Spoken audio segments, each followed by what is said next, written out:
এই গাছটার আশেপাশে মানুষ আসতে অনেক ভয় পেত।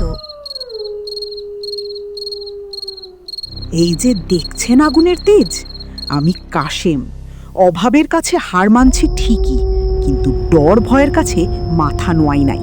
আপনার রক্ত খাওয়ার শখ আজ মিটবে না। এক ছিল ছোট্ট রাখাল বালক। তার পরিবারে কেউ ছিল না। তার কিছু ছাগল ছিল।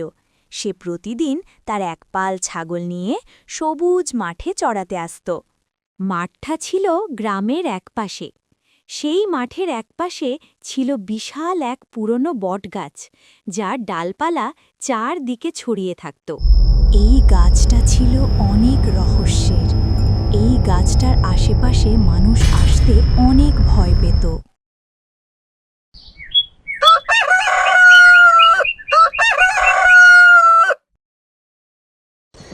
আহারে, কপালটা কি আমার এই মাঠেই পইরা থাকবে? সারাটা দিন রোদে পইরা, অন্যের কাজ কইরা। কতদিন? আমারও তো ইচ্ছা করে নিজের পায়ে দাঁড়াইতে, 10টা মানুষের মতো কাজ কাম করতে। একটু ঘুরে ঘুরে দেখি কোথাও একটা কাজ পাওয়া যাবে নাকি।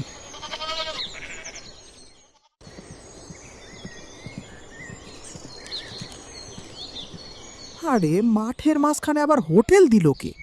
এইখানে কি মানুষ নাকি জিনে আইসা ভাত খাবে? শহর থেকে নিশ্চয়ই এই গ্রামে আইছে।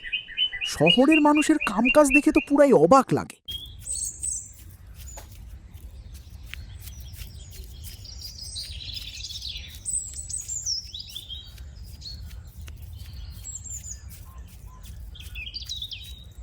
আপনি এই মাঠের মাঝখানে হোটেল দিলেন কেন? এই বিরান মানুষশূন্য মাঠে খরিদ্দার কই পাবেন? আগে বলো, তোমার নাম কি? আমার নাম হলো কাশেম। চাচা, আমি এই গ্রামেরই ছেলে। কি কাজ করো তবে? আমি ছাগল চড়াই। মানুষের কিছু ছাগল আছে, সেগুলো নিয়ে সারা দিন মাঠে ঘাটে থাকি। কিন্তু চাচা, আপনি ফাঁকা মাঠে হোটেল দিলেন? আরে কাশেম, শোন বাপ, এই মাঠে যারা সারাদিন কাজ করে দুপুরে খাবার জন্য বাড়ি যাই, তাতে অনেক সময় নষ্ট হয়। আমি চিন্তা করলাম গরম ভাত যদি মাঠে পায় তাতে মানুষের উপকার হবে, এবং কম দামে আমি গরিব মানুষের বাড়িতে খাবার পৌঁছে দেওয়ার চেষ্টা করব। এ কাজটা কেমন হলো তুই বল কাশেম? আইডিয়া তো মন্দ না চাচা, কিন্তু মানুষ তো সবাই এইখানে আসার সময় পায় না। যারা দূরে কাজ করে তারা আসবে কেমনে? সেইটাই তো কথা রে বাপ।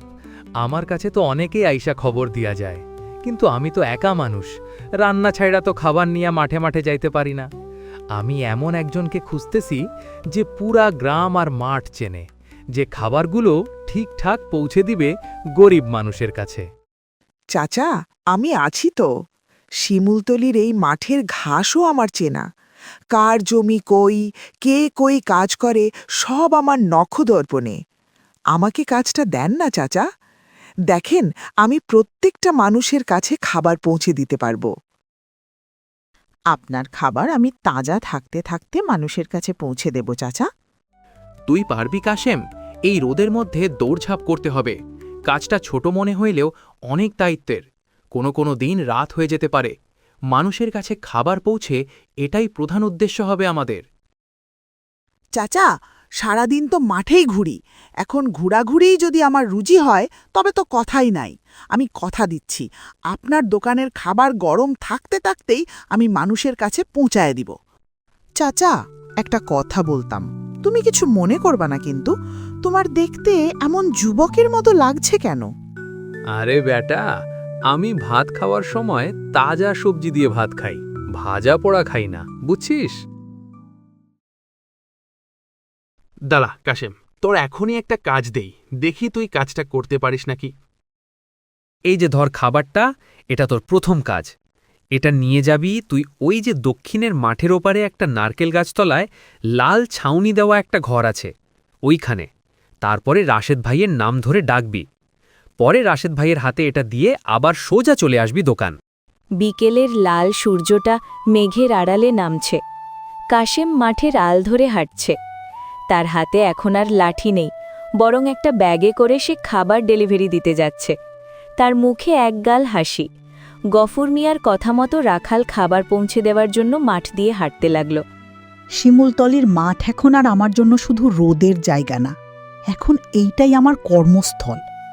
গফুর চাচার তাজা খাবারের হোটেল আমার দিন ঘুরাইয়া দিল। গফুর চাচা আমার বড় উপকার করেছে।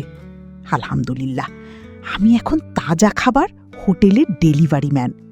এখন থেকে আমি পেট ভইরা ভাত খেতে পারবো, আর মাস শেষে ভালো একটা হাত খরচ পাবো।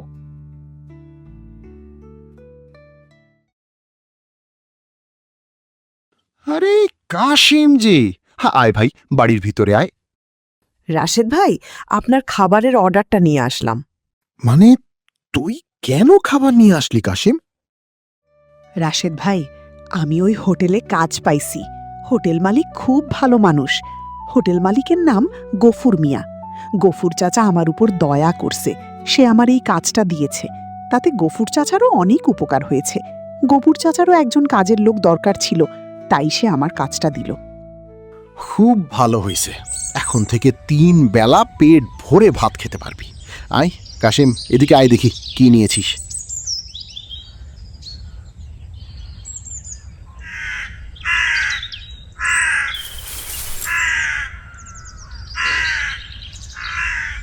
গন্ধটা তো সুন্দর আছে।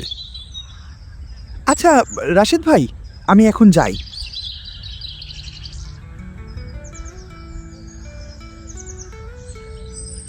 সন্ধ্যা হয়ে গেছে, চারিদিকে অন্ধকার নেমে এসেছে। রাখাল ডেলিভারি দিয়ে দোকানের উদ্দেশ্যে ফিরছে। তাড়াতাড়ি দোকানে যাওয়ার জন্য সে ক্ষেতের মধ্য দিয়ে বটগাছের নিচ দিয়ে যাচ্ছিল। হঠাৎ সে খেয়াল করে দেখল গাছের উপরে কি যেন বসে আছে। তা দেখে সে তো চমকে উঠল, একটা ছায়া গাছের উপর। সূর্য ডুবলে এই তল্লাটে মানুষের ছায়াও দেখা যায় না। তুই কোন সাহসে আমার গোড়ায় পাবি? সাহস দিয়া পেট চলে না রে ভাই, পেটের দায়ে এই পথে আসা। আপনি গাছের ডাল থেকে নামেন, সামনাসামনি কথা কন। সামনাসামনি আমার চেহারা দেখলে তোর কলিজা শুকানো পাথর হয়ে যাবে। এই বট গাছের শিকড়গুলো দেখছোস, এগুলো আসলে এক একটা ফাঁস, যারা অবাধ্য হয় তাদের জন্য। এরপর কাশেম দিয়াশলাইয়ের কাঠিটা জ্বালিয়ে আগুনের ফুলকি দেখায়। এই যে দেখছেন আগুনের তেজ, আমি কাশেম। অভাবের কাছে হার মানছি ঠিকই, কিন্তু ডর ভয়ের কাছে মাথা নোয়াই নাই। আপনার রক্ত খাওয়ার শখ আজ মিটবে না। তুই সামান্য মানুষ হয়ে আমাকে ভয় পাস না? এই বলে ভূত গাছ থেকে নিচে নেমে আসলো। তুই আর একটা কথা বলবি না কাশেম, তোর অনেক সাহস। ভাবছিলাম তোর কাছে যে খাবার আছে সেটা খাবো, কিন্তু তোর কাছে তো কিছুই নাই। আর আমি তোর মেরে কি করব? তুই গরিব, তোর কেউ নেই, তোর মেরে মজা পাবো না। এই মুহূর্তে যদি তুই এখান থেকে না যাস, তোর কিন্তু খবর আছে। সুযোগ পেয়ে রাখাল আর এক মুহূর্ত দেরি করল না। সে তাড়াতাড়ি পা ফেলে দ্রুত সেখান থেকে চলে গেল।